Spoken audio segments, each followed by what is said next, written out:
Hi, I'm Grant, and today we're going to carpet our stairs with these runners from Target.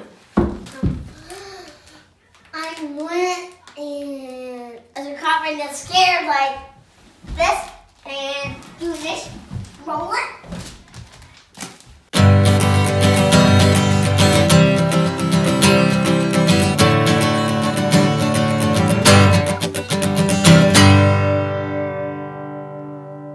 Ever since we bought our house, Whit's been asking us to get rid of these step covers on our stairs. That's Whit.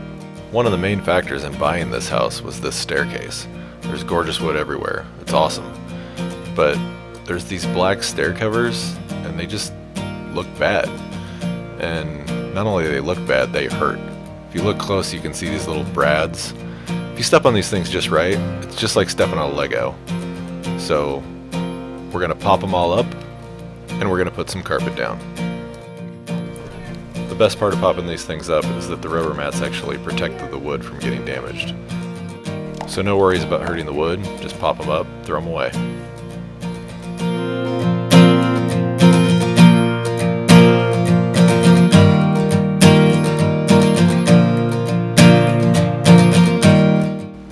And now for the carpet. These carpet runners we bought at Target. I think they're around 35 bucks, but we got them on sale. They come in 7-foot lengths, so just measure your steps and then you'll be able to estimate how many you need. The process here is pretty simple. Just line up things where you want them to go when your kids aren't stepping on your hands. Measure on both sides so that you know that you're equal and you're centered down the middle of the steps. And then just start stapling.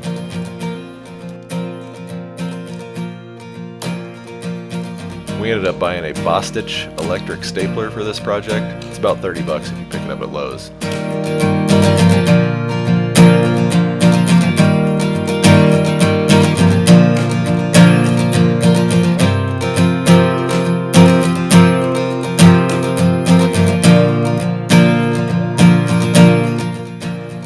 Watch out for the little's toes.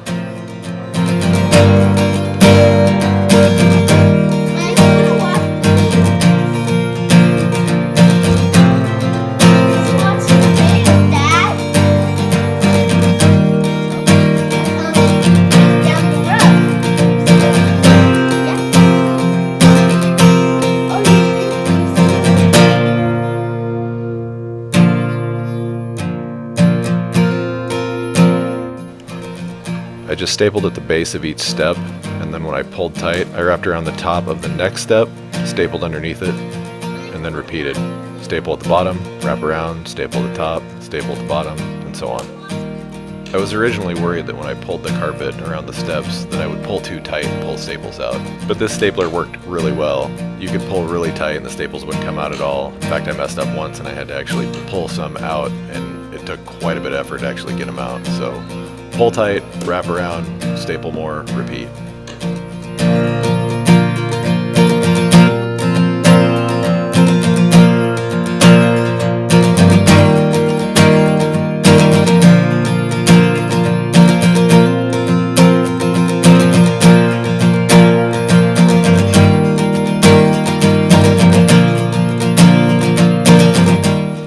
Eventually, you'll need to join two runners.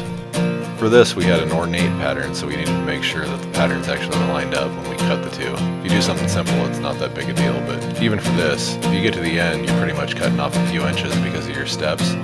So then when you start over, you're just going to cut off a few inches to the next piece. Just nail them up so they kind of line up, and then keep going.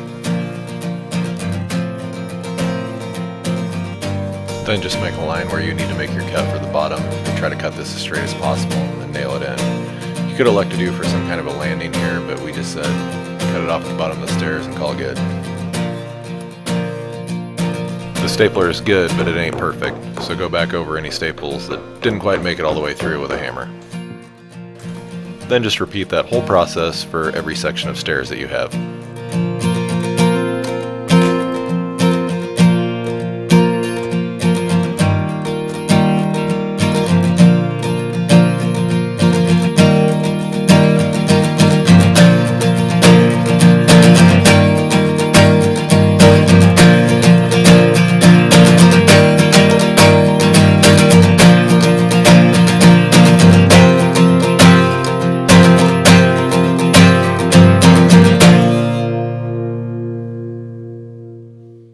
For this last section, I decided to start at the bottom and work my way up to the top.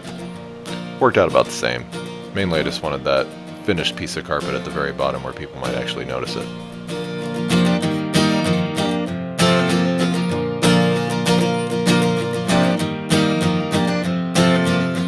We really only used 3 tools for this project: a hammer, a staple gun, and a pair of scissors. And the whole project was completed in just a couple hours. In fact, I think we spent more time driving to and from the city, shopping around, and finally deciding on a carpet, compared to actually doing the work. So that's it. That's how you transform a staircase on the cheap. Thanks for watching, you guys. We'll see you next time.